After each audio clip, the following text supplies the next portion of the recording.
Hi there, Sanbonani Molweni. Welcome to Face Channel. If you're here, please subscribe before the end of the video. If returning, thank you for love and support. I appreciate you. Turning is simple.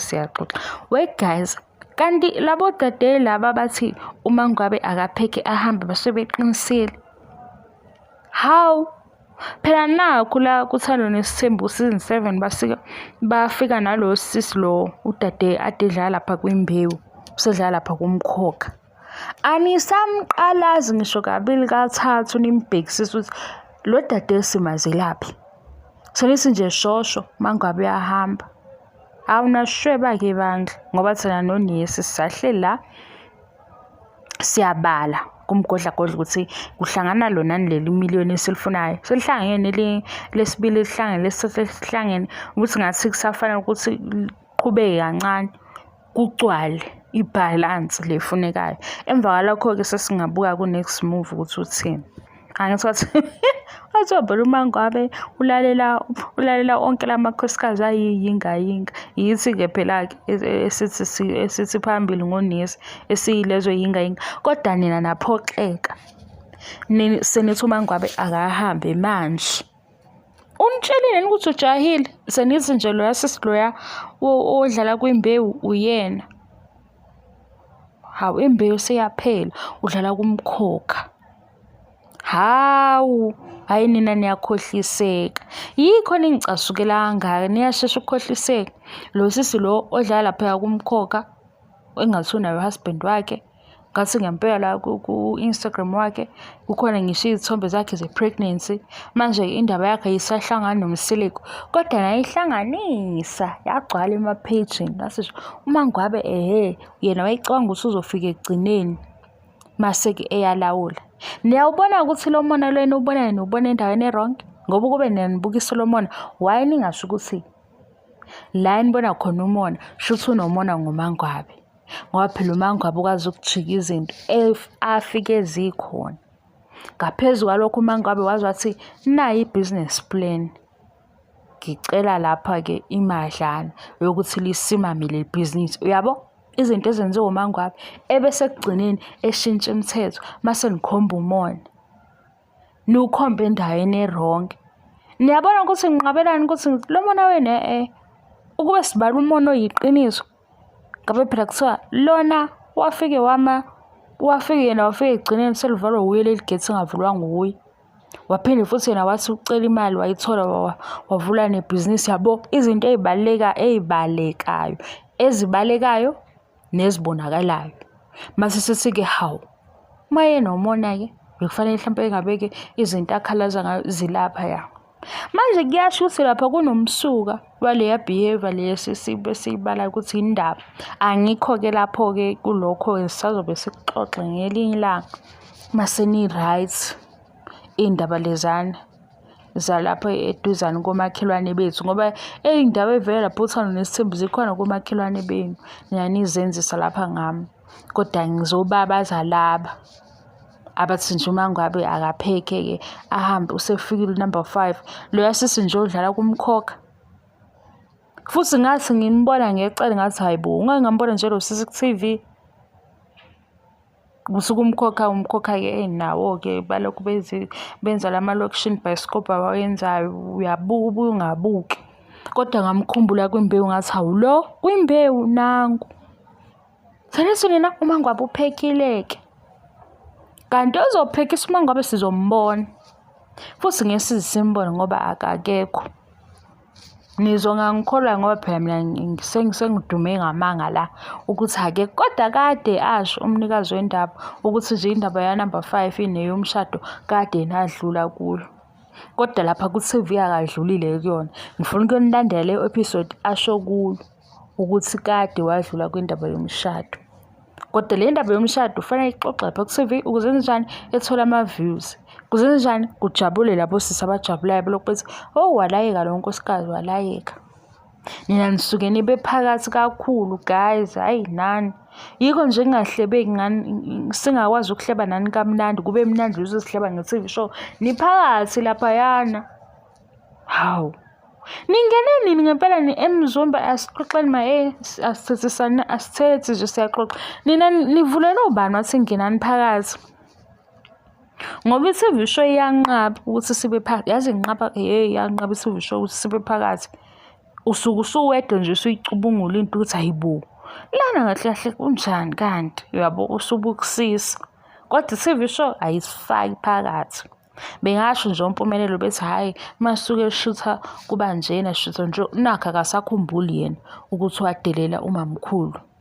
Phela uma kuyizinto eziyiqiniso engakhohlelani izinto azobuza zona kuma-interviews ngoba phela lezo zinto izona zinto ezispice ezijuice ukuthi hayibo kanti kini kubuye kube nje lezi zinto lezo ezisikhumbuza ukuthi kunesithembu kubo. Mase fika lapha kuma-interviews uMpumelelo hayi unoxolo uyingane peaceful akakhumbuli lutho la exova khona. Hawu kahleni bo. Uxolo ngempela noma wenzela ukuthi sikhumbule ukuthi niya-acta lapha kini. Mase ni-acta-ke abanye-ke basale bekhohlisekile bebhidekile emoyeni. Lokho ku-acta okulaphaya hhayi. Kodwa-ke ngeke ngibasole. Phela uma uzokwenza ibhizinisi kumele wafundisise amakhastoma akho. Uwabuke futhi ukuthi akiphi indawo. Wenze njalo njengoba benza. Njengoba nathi nje bayasibamba ngendaba yokuthi uMaNgwabi uyadivosa. Ngoba vele nathi sihlele simbuke sithi hey kodwa Nesi hhayi. Nesi kwakwenze njani? Seku-right manje uyabo. Size simbuke kanjalo sithi hhayi seku-right Nesi wethu ayikho inkinga. Usungawubonga umusa wabo uphume kanje. Angithi bayazi ukuthi kukhona leyo group sebekhuluma naleyo group ukuthi bukani. Shuthi uyayibona imilayezo yenu yokuthi nithini lapho ku-social media. Mase sithi siyabuza sithi hayi uNesi lo mayesehleka kanje shuthi akahambi. Yabo. Phela vele ngeke sisho lutho. Akahambi. Masithi hawu. Le divorce post kufanele ikhulunywe yithi kuphela kube ngathi sinomoya omubi sigqugquzela ukuthi akuhlukane into engahlanganisangwa yithi uyabo benze njalo. Hawu ufike nomunye unkosikazi mase ekhuluma evele ekhulume wona lamagama akhuluma ku-social media sithi hayi ngeke. Ngeke ngempela ukuthi leyo nto leyo esemqondweni noyicabangayo ifane ngqo nento ekhulunywa ku-social media. Hayi. Yabo. Sisisho nje ukuthi hawu hayi ngeke wonke amagama asewu-5 kwara 2 Twitter. Hawu. Shuthi niyacosha nibeke phansi lapho nibhale kuma-notes wenu ukuthi ningakhohlwa abaku-Twitter basho njena, abaku-Facebook basho nje, abaku-YouTube basho nje. Okay. Kodwa senibanga-ke nithi uMaNgwabi uyahamba. uMaNgwabi akahambi. Sobona futhi uMaNgwabi mase ehamba. Sobona usesukuma ukuthi uyahamba-ke manje. Yebo nje maloku kuthiwa iy'khwama zakhe zisegethini sekwenzeka ukuthi ofix ebekhuluma. Njengoba sikhuluma namanje. Wegazi ngicela niphume kuthanda nesithembu nize kule show yalaba abashadile wozani. Ngifika sihlebe ngalona othanda iy'ndaba zabanye. Kodwa ningafuni ukukhuluma iy'ndaba zakho. Ukhumo kanti unjani? Hayibo ukhumo. Hayi le ntombazane. Laphayana uzenza ngcono akazi Futhi nje njengoba bengene ngomshado lapha ngithi umshado uyasho ukuthi isidlo siyadliwa emshadweni. Bangene ngalokho noma phela besazolungisa noma besazohlukana-ke mabehlukana. Yini yena ekhulume ngathi ujaja abanye ngokuthi athi uma ungakwazi ukubiza igama lakhona kusho ukuthi akufanele ngabe uyokwenza. Yena uyaphi emshadweni kwishow yomshado. Esezotshela abanye ukuthi ningenzi nenze.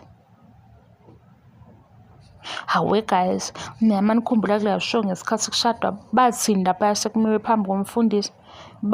Basho okweBhayibheli noma basho okwaphi. Cha le show lena ngifuna ukubona season 1 qala mase ngizobuka season 2. Season 2 useason 1 kuMzansi Magic kodwa-ke kuthiwa ukhona useason 1 wakudala angaze ngibuke. Lo okumzansi Magic ngiselaba athandana khona bonke ngicela ningi-understand. Ngiselaba asathandana khona. Ngilaba baqala khona ukusho ukuthi yini engayithandi ngomunye. Ngiselapho-ke. Manje nina seniku-episode 10, ku-episode 10 kuyahlukana, kuyakhalwa, eyi angakafiki-ke lapho. Manje sizokwazi ukuthi le show siyibuke njengami ngokuthi siku-episode 4 ngiqale ngintshele ukuthi bayathandana, noma nizothi hayi wena Fiksi-ke hhayi uKhumo no-D abasekho lapho, mina ngilapho-ke balapho bazoze behlukane mase sifika ku-episode 10. Baze bayangibhora uKhumo no-D. Yini lento uKhumo no-D, uKhutso no-D, uKhumo noThabang. Bayenzelani lento abayenzayo? Sebehluleka ukupretenda nje, bejoleke ku-TV bepretende, bexabaneke ishow masiphelile. Yo, ayingase nje imijolo yase-South Africa i-wrong, hayi mina ngisathembi nje.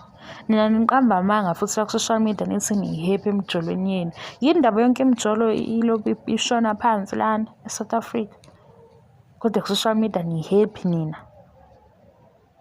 Khuluma iqiniso. Ngoba uzothi usukhuluma iqiniso thina sobe sesikade saphuma kuleyo ndawo yakho. Nabanye-ke asebephethe umona sebethi kodwa wena wawuthi ujabule. Wawujabule nje ngalesa sikhathi. Ngaleso sikhathi wawujabule. Imanje awusajabulanga. Futhi ebujolweni bakithi. Nakhona emshadweni. And emshadweni wena mawuthi u-happy khona abafuna ukuzolunguza ukuthi u-happy ngani. Khona abalunguzayo. Ngcono uvele uthule yabo. U-enjoy ungasho. Washo sebela bafuna ukulunguza ukuthi yini lekujabulisayo lapho. Lapho kunemali yini? Lapho kunani yabo? Bye bye guys. Bye bye.